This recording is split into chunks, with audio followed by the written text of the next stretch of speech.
this is Sophie Wren, here to inspire you with your book, your business, whatever your soul is creating right now, because creativity is a spiritual path. And I really felt called and inspired today to talk about, like, what if you are writing the wrong book? Hey, how you doing? I see you, Catherine. Yeah, I had this idea because I was getting a U-Haul, and the last time I got a U-Haul, I actually got a client that I helped outline her book. And then I think she really liked the outline, and it was all coming from her, and it was this idea she had to write a book. And then after that, I think it was like, okay, I don't need to write the book now, like it's done. And I think this also applies to other kind of creativity, that sometimes we're like, gotta have a bug to do something, but then you get a few steps in, you plan it all out, it's all laid out ahead of you, and it's just like there's no oomph behind it. There's no energy behind it. And I think that's where our mind and our soul and what we want to create are different things. And we can get confused around, like, what is a goal that my mind wants to do right now, and what is my soul really calling me to do right now, or what is the spirit of what I'm creating really want me to do right now. And sometimes the difference is really just about how they feel different, because, like, it's not about what's a right or a wrong thing really to do. It's just about what's the season to do it in, and is it the season now? And we judge things a lot, maybe, in terms of, like, when they should happen.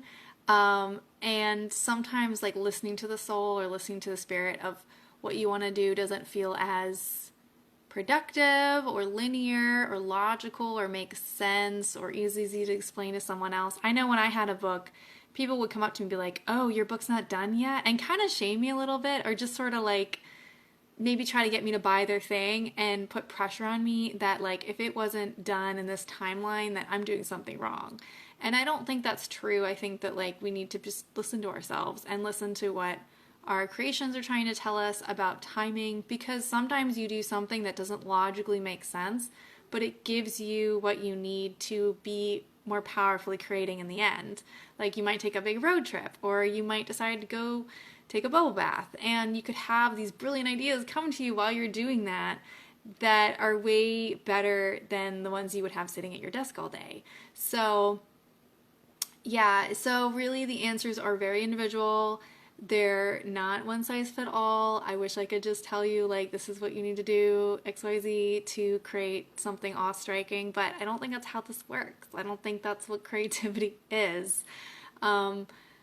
I think that's what, like, doing math is, and I think that's what doing other things are. Oh, sometimes things churn a bit longer to become what they are to be. Yeah, exactly. And you know, because you're a creator.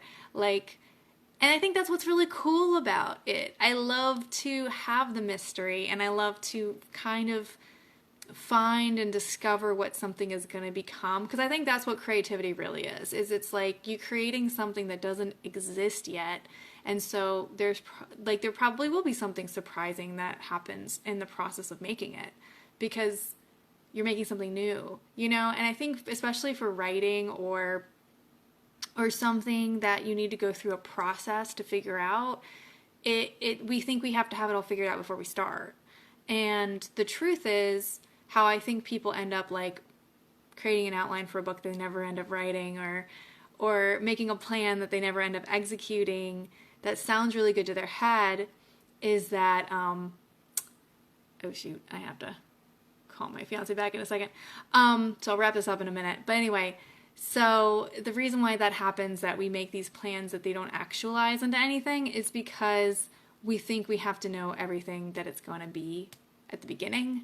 And then I think maybe that's just so uninteresting that it kind of ruins the fun of the journey. So I would just say, like, if you're listening, like, let yourself, like, explore, let yourself be messy, let yourself try some stuff out, let yourself discover, and let yourself play. Like, have room for play, and have room for being messy and being outside the box and just seeing how things go, maybe.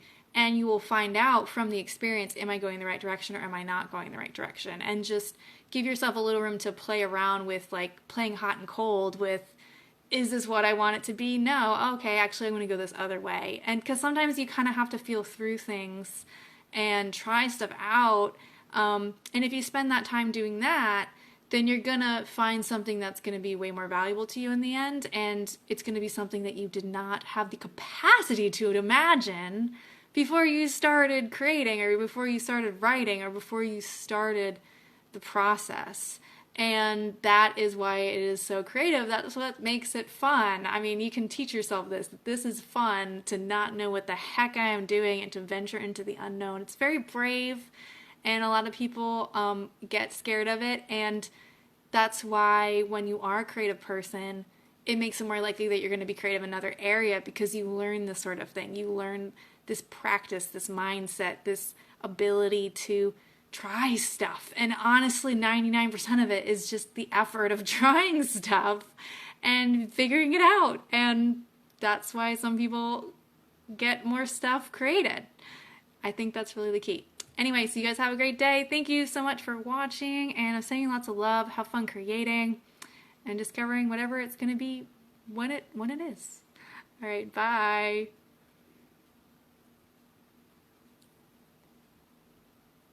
Okay, I do not know how to end this.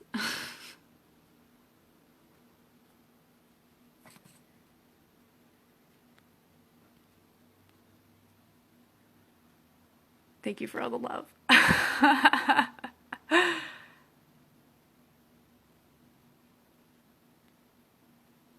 Okay, I think it's this.